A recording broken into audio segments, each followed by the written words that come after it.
and go ahead and share my screen.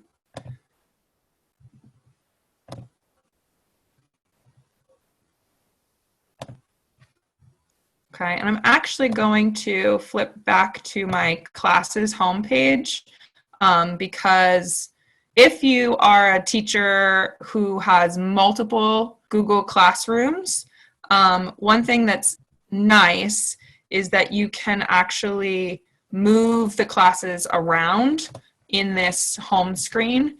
So I like to have my classes organized by grade level. It just makes it easier for me to be able to go to the section of the home screen where I can have each grade and then I can access the class pretty easily. So you can move these tiles around and put them in any order that you want. I'm going to go ahead and open this class because this is kind of my demo class that I just use if I want to try something out before I post it into a real classroom. The two things that I wanted to talk about in the settings, when you're up in your settings bar up here,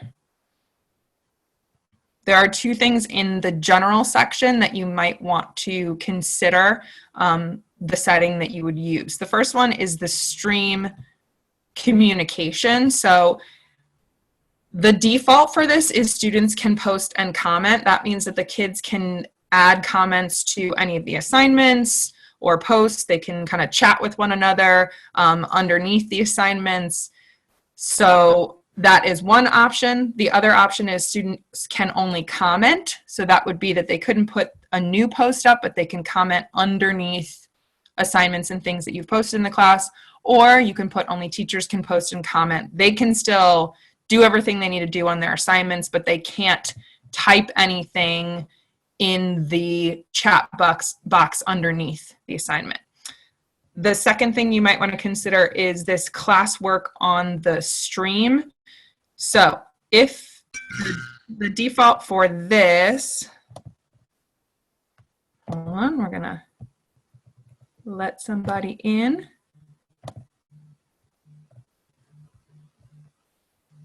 And then flip back over.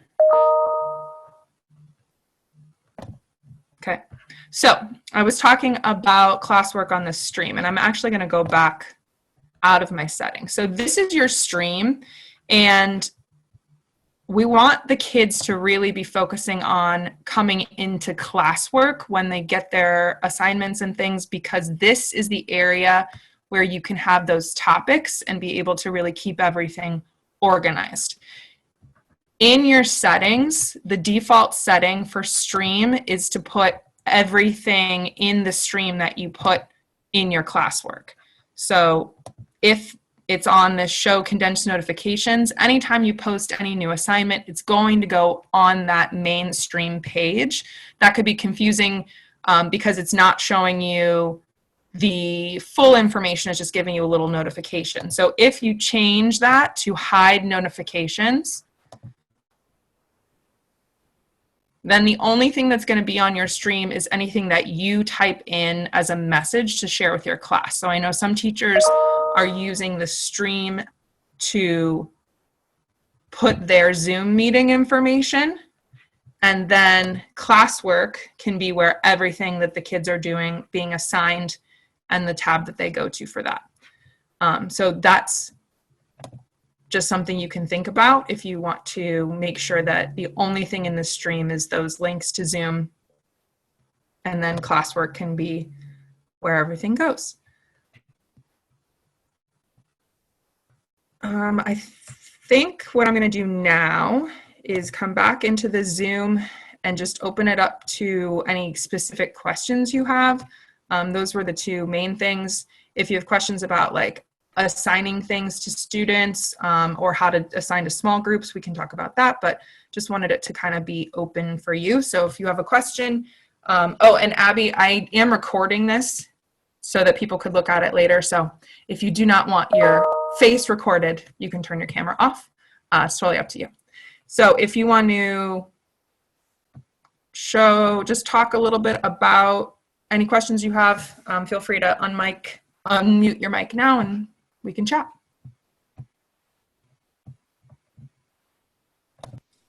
Tracy? Yes. So, like this, I know we can post both on Stream and Classroom. What's that? Let me see. Can you still share your? Let me see. Oh, sorry. Uh, it's okay. So, I'm actually going to. So yes. So we can post things on Stream and classwork. So what are the difference? Like both So, of the. Yeah. Go ahead, please. Stream is more for just like announcements, things that you might want to post for that day, but not for multiple days. I think best practice moving forward would be that you're posting into classwork. And the reason why I'm saying that is because that's the area where we have these separate topics. So if you click on create in classwork, you can see that there's options for assignments, but there's also just options for materials. So if you wanted to, for example, share a link to the Middlebury Chinese site, you could put that as a material.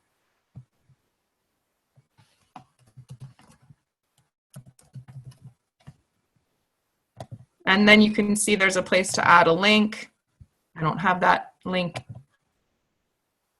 with me right now. Let's see. And let's say like if I want to keep the Middlebury link always on the top, is there any way I can do that, like in the Google Classroom? Like no matter how many materials I add on, I just want to keep the Middlebury link on the top so that the students. I think that is why, so most likely you won't have your own classroom. You'll be putting things into the home rooms of other teachers. So you can see over here on the topic side, you would just want to create a language topic. They have a folder for me. Yeah, and then when you post it, you can see that now that's underneath world language, and you could always have this be, you know, that first thing that they're seeing. So when they go to world language, the things that you're giving them would be right there. Okay.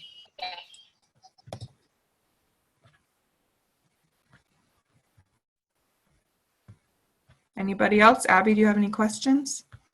I do. I have two on my sticky. Okay. Is there a way to upload Google Slides or Google Docs where the kids can't edit them? Like as a read-only? Yes.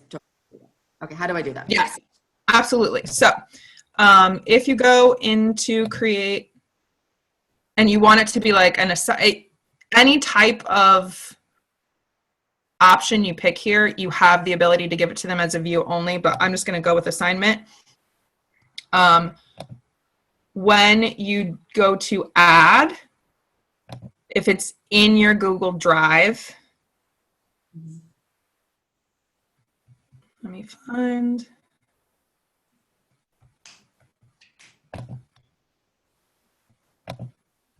So right now it says students can view file. So that means when they open it, they'll be able to view it, but they won't be able to do anything to it.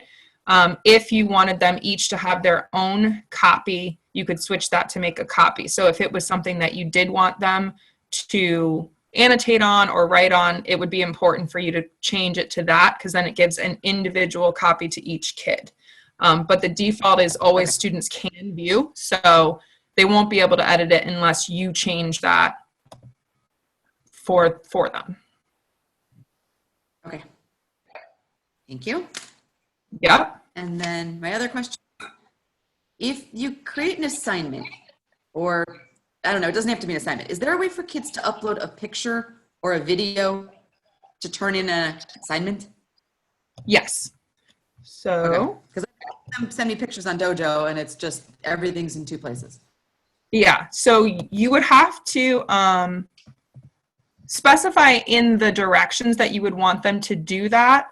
And then I'm going to go into a class that I am a student in. The student to see what they're seeing. Yes. So one of the things that I did today for Jennifer Alpert, and I'm happy to do this for anyone that wants to, in that class that I was just in, it's just my like class that I use to mess around in. I added her as a student so that she could see a student view, and then I put up I put up a math lesson that she wanted to see what it would look like for her kids. So I'd be happy to add you, give you the code, and add you as a student. But let me see. Okay. There is a option in an assignment, maybe because I turned that in. Okay, so when you go to view assignment, so this is, you know, ILT, so I'm a student in this. There, let me unsubmit it. There's an option to add a file. So you see how over here it says add or create? I can upload a file to that. So they can't like take the picture right from this screen or do a video right on this screen. But if they did it on their computer, and I think John put that as one of the options under the math section of his PD classroom, he has directions that you could send to talk to them about how to take a picture or do a video. And then they would just upload it as a file. Okay. So it's not as easy as like press play, but they can add anything to the document right there. So if they're already taking the picture and getting it into Dojo, it should be easy to hopefully pop it in. Okay, thank you. You're welcome. And if you're interested in joining my class as a student, I'll just throw the class code up right there. And that will give you, and I put in, like I said, I have a math lesson in there right now, and then some other stuff that I was just playing around with. So if you want to see what a student view looks like, you can join as a student for that. And then if there's something in particular you want to see, just let me know and I'll add it and you can take a look. Great, thank you. You're welcome.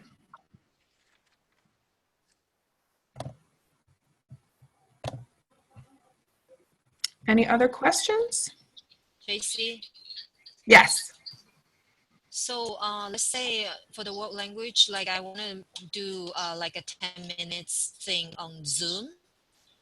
And then I'm going to, normally like I record it, right? Like, so I put the link, just the link on my world language section. So if the kids click on the, is it like the same thing like we're having a meeting? Is it like I provide the link and then the password, they will be able to access to the Zoom, right? So, the Zoom video, is that correct? That would be if you would provide a link if you were hosting a live Zoom meeting. If you were recording something in Zoom and you wanted to give it to them after the fact, you would download it. There's an option to download the recording, and then you just put the video in the class. So if you were going to record yourself doing any kind of instruction, you would want to just download that recording. And it doesn't even have to be in Zoom. You could do it in any kind of video recording application that you've used, and then just put the video into the Google Classroom. So I can show you,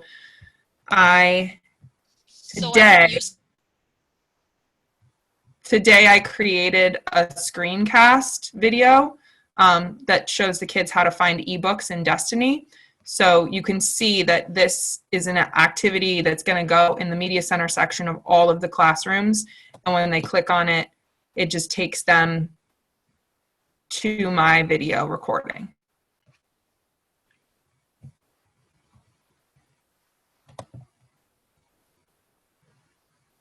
Do you know like how big is the video?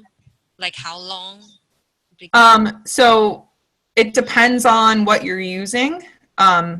With Screencast, the app that I use to make that screencast is Screencastify. And I think it's like a 15-minute limit. But if you were doing it with something else, it could be shorter or longer. It just depends on what you're recording it with. So I can just use my phone and take some video, like saying some, sentences, words, and then I can just post on the Yeah, I would upload the video, any video that you create to your Google Drive, and then you could just very easily post from your Google Drive into Google Classroom. Okay, great. Mhm.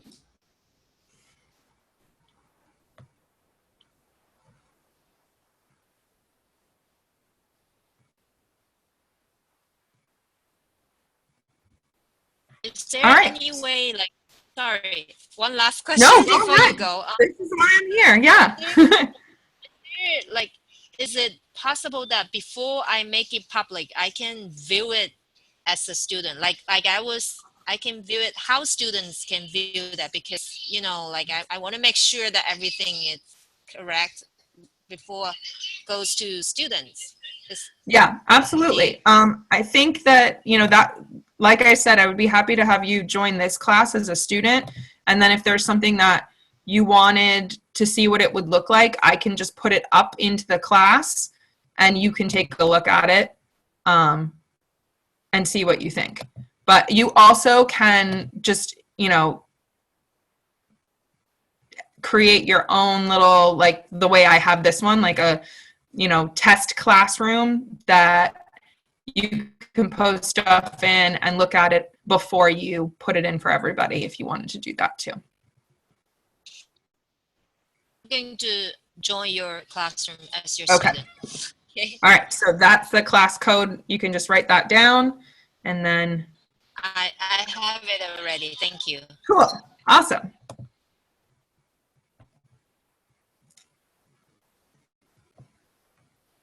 All right.